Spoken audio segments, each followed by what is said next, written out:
안녕하세요. 좋은 아침입니다. 저는 아리조나 교회를 섬기는 정선옥이라고 합니다. 안실교과 새벽기도에 참여하신 여러분들을 진심으로 환영합니다. 오늘은 5월 15일 금요일 아침입니다. 먼저 기도드리고 오늘 교과 내용을 살펴보도록 하겠습니다.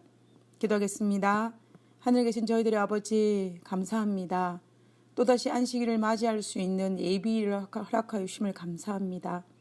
우리의 마음이 하늘을 향할 수 있도록 도와주시고 우리가 비록 같이 모여서 예배드리지 못할지라도 우리가 하나님과 교통하는 안식일이 될 수 있도록 하나님이여 오늘을 구별하여 예비일로 잘 보낼 수 있도록 주여 도와주시옵소서. 주님께서 이 시간 하나님의 성령을 통하여 우리에게 감동을 주시고 또 하나님의 말씀을 통하여 우리가 힘과 용기를 가지고 이 생을 살아갈 수 있는 그러한 시간이 될 수 있도록 아버지여 도와주시옵소서. 오늘 이 시간에도 주의 영이 함께하여 주옵기를 거룩하신 예수님 이름으로 기도드렸습니다. 아멘. 네, 감사합니다. 오늘은 금요일입니다. 오늘 금요일의 주제는 더 깊은 연구를 위해서라고 되어 있는데요. 저는 오늘 이번 주에 통해서 성경을 해석하는 데 도움이 되었던 몇 가지를 간단하게 다시 정리를 해보고 그리고 금요일 내용을 살펴보도록 하겠습니다. 간단히 정리를 하면 우리가 1월 소지에서 성경은 하나님의 생각과 사상과 뜻을 인간의 언어로 기록했다는 것을 우리가 받아들여야 한다는 것입니다. 그런데 구약을 적을 당시에는 히브리어로 그리고 신약을 기록할 당시에는 그 당시 널리 사용된 헬라어로 기록하였습니다. 그런데 오늘날은 각 나라가 이해할 수 있는 각자의 언어로 번역되었습니다. 그리고 우리는 한국어로 번역된 성경을 지금 읽고 있습니다. 그러므로 번역된 성경임을 알고 우리가 성경을 이해하는 것이 필요하다는 것입니다. 그리고 월요일 소지에서는 성경을 해석하는 방법으로 성경을 기록한 히브리어가 오늘날 우리가 사용하는 단어로 번역하기에는 굉장히 까다롭고 의미도 훨씬 많다는 것입니다. 그래서 월요일 소지에는 두 단어를 예로 들어서 설명하고 있습니다.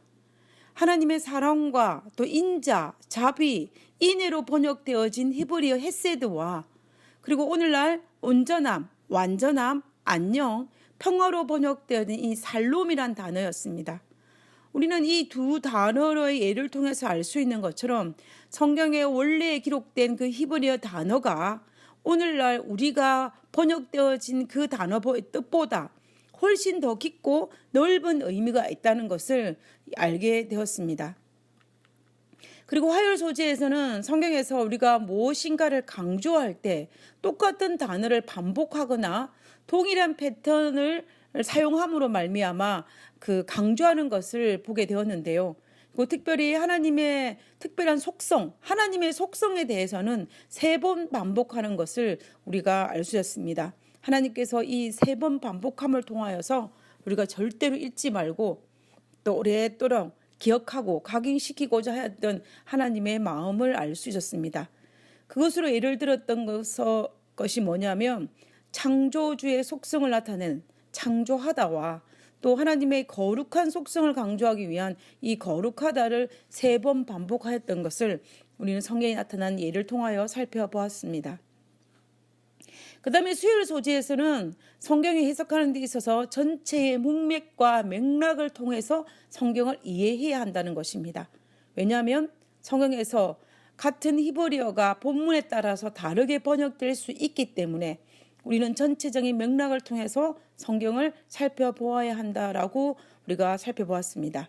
그리고 수요일 소지에서 모두가 다 히브리어로 아담이라고 기록되었는데 어떤 경우에는 이 아담이 인류 전체를 뜻하는 사람으로 번역되기도 하고 또 어떤 경우에는 성으로서의 남성인 남자를 지칭하기도 하고 또 어떤 경우에는 한 개인의 남자의 이름인 아담을 지칭하기도 하였다는 것입니다.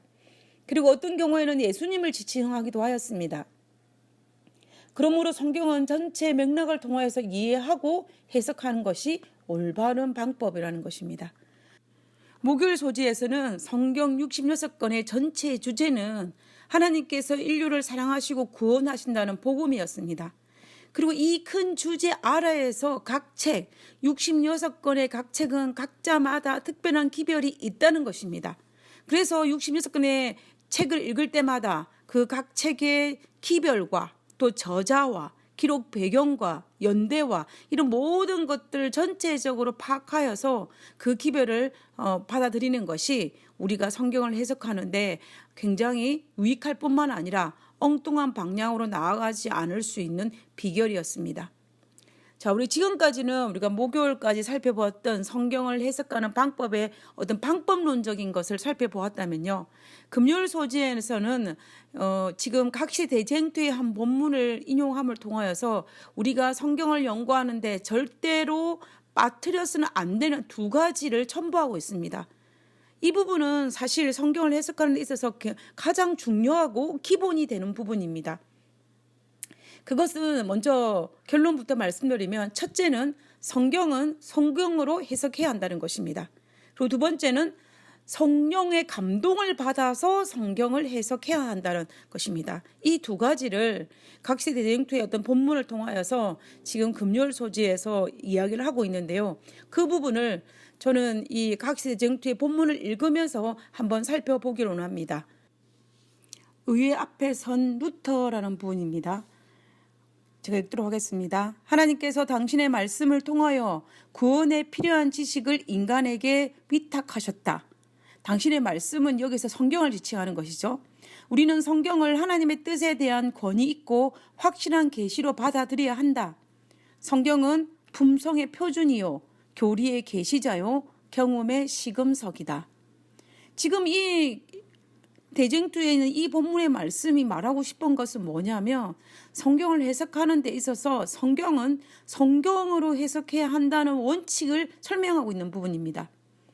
성경을 해석하는 데 있어서 구원에 필요한 지식을 인간에게 무엇을 통해서 위탁하셨냐면은 성경을 통해서 위탁하셨다는 것입니다.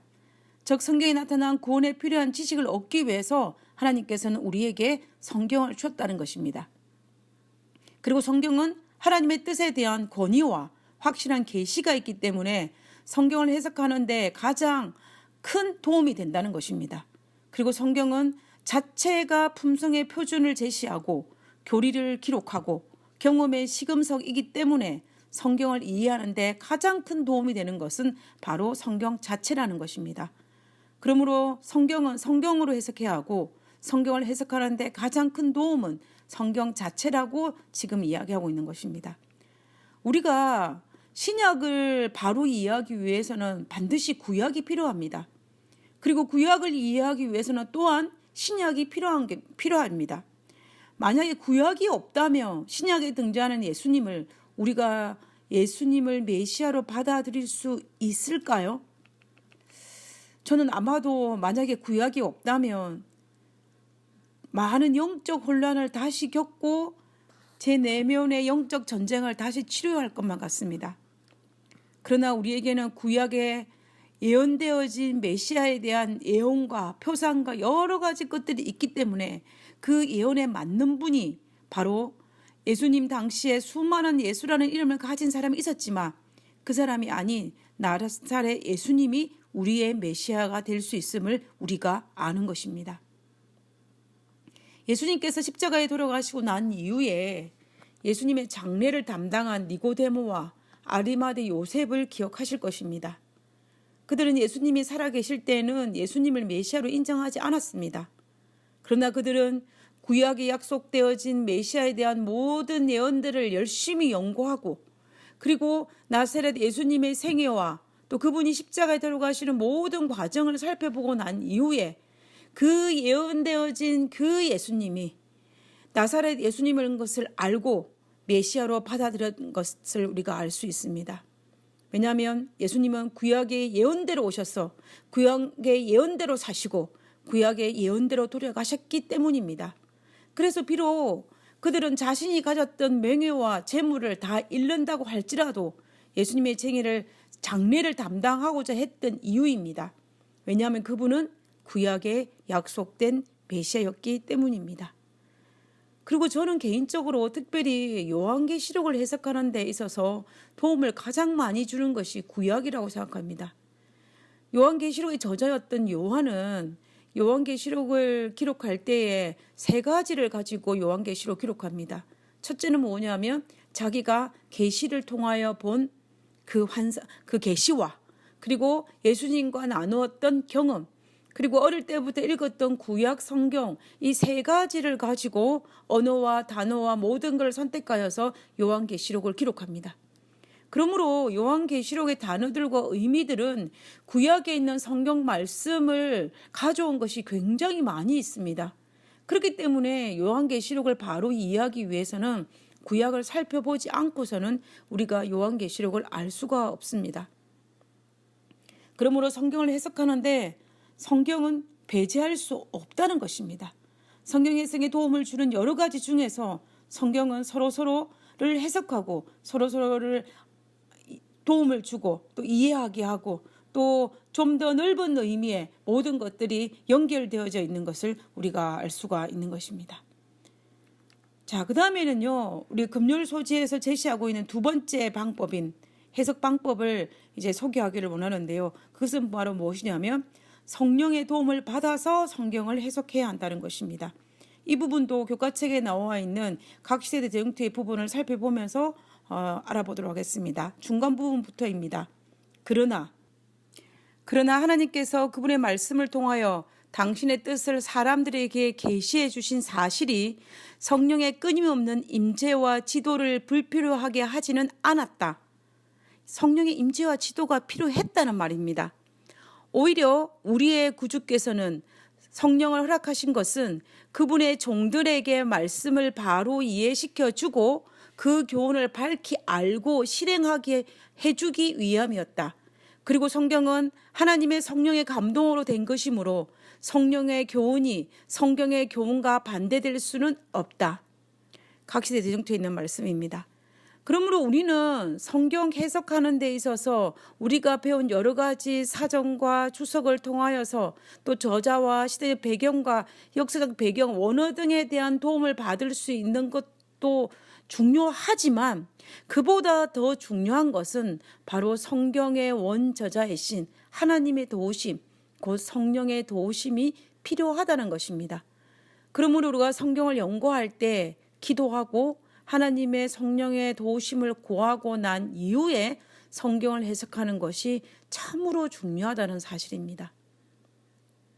왜냐하면 성경은 우리가 통상적인 해석학의 지식으로는 도저히 해석되지 않은 부분들이 있습니다. 성경에는 인간의 지식의 한계를 초월한 많은 내용들이 포함되어져 있기 때문입니다. 오늘날 물질 세계와 이 현상계 속에서 제한적으로 살고 있는 인간의 눈에서는 절대로 이해되어지 않는 초월적인 하나님의 계시가 성경에 있기 때문에 그것을 이해하기는 쉬운 일이 아닙니다. 따라서 성경을 제대로 해석하고 제대로 이해하기 위해서는 반드시 성령의 도움이 필요하다는 것입니다. 예를 들어서 홍해를 갈라지는 사건이나 소돔과 고모라 성이 멸망하거나 바벨탑 사건, 그 외 여러 가지 이적과 기적 같은 것은 오늘날 세상의 지식으로는 절대로 해석할 수가 없습니다. 아무리 우리가 그 당시의 연도와 배경과 환경과 언어를 연구한다 할지라도, 그리고 그 어떤 것을 연구한다 할지라도 우리가 도저히 이해하기는 불가능합니다. 성령의 감동 없이는, 성령의 도움 없이는 우리는 이런 부분을 이해할 수 없는 부분입니다. 그러므로 우리는 기도를 하고 성령의 도우심을 받아서 성경을 해석할 때야만이 우리는 성경을 바로 해석할 수 있습니다. 그러므로 우리는 앞으로 성경을 읽고 묵상할 때 성경 해석에 필요한 여러 가지 방법들과 도구들을 이용하여 하나님의 숨겨진 법을 찾는 것도 정말 중요하고, 그리고 또 성경을 해석할 때 우리가 하나님 앞에 간절히 기도와 또 성령의 도우심을 구하면서 성경 속에 숨겨져 있는 하나님의 보물을 찾는 것이 우리에게 필요한 작업인 것입니다. 그렇게 될 때 우리는 성경 속에 숨겨져 있는 정말 하나님께서 우리가 알게 하기 위해서 드러내어진 하나님의 사랑과 우리를 위한 구속의 계획과 우리를 위한 그 애절함을 우리는 성경을 통해서 깨닫고 또 그것을 통하여서 우리가 올바른 방향으로 나아갈 수 있을 것입니다. 오늘 여서 성경 해석과 제7과는 마치도록 하겠습니다. 아무쪼록 하나님께서 우리에게 바른 길로 가기 위해 제공해 주신 성경을 읽고 묵상함으로, 특별히 요즘같이 코로나 바이러스로 모여서 예배드리지 못하고 홀로 신앙을 지켜야 할 이 시기에 정말 우리는 좌로나 우로나 치우치지 말고 하나님 안에서 날마다 성장하는 저와 여러분이 되기를 간절히 바라면서 오늘 교과 내용을 마치도록 하겠습니다. 기도하겠습니다. 하늘에 계신 하나님, 우리가 각자 자신의 처소에서 안식일 예배드릴 때에 하나님께서 우리를 붙들어 주시고 주의 영이 주께서 파송하심으로 우리가 하나님의 성령과 함께 예배드릴 수 있도록 도와주시고, 주의 천사들과 하늘 군대와 함께 예배드림으로 우리가 어디에서 어떤 모양으로 예배드리든지 간에 하나님을 향한 그 마음을 주께서 받아주시고 하나님께 찬양과 경배가 드리는 그런 복된 안식일 될 수 있도록 주여 도와주시옵소서. 특별히 코로나 바이러스를 통하여서 정말 어려움과 위기 가운데 있는 당신의 자녀들이 있다면 아버지여 그들을 돌보아 주시고, 또 이를 위해 수고하는 당신의 자녀들에게도 은혜를 베풀어 주옵소서. 이 지구가 코로나 바이러스로 인하여 큰 고통에서 속히 벗어날 수 있도록 아버지여 지켜주시옵소서. 우리를 눈동자같이 사랑하여 주신 예수님의 이름으로 기도드렸습니다. 아멘. 감사합니다. 안식일 잘 보내시고요. 건강한 하루하루 살아가시기를 간절히 바라면서 오늘 모든 교과를 마치도록 하겠습니다. 감사합니다.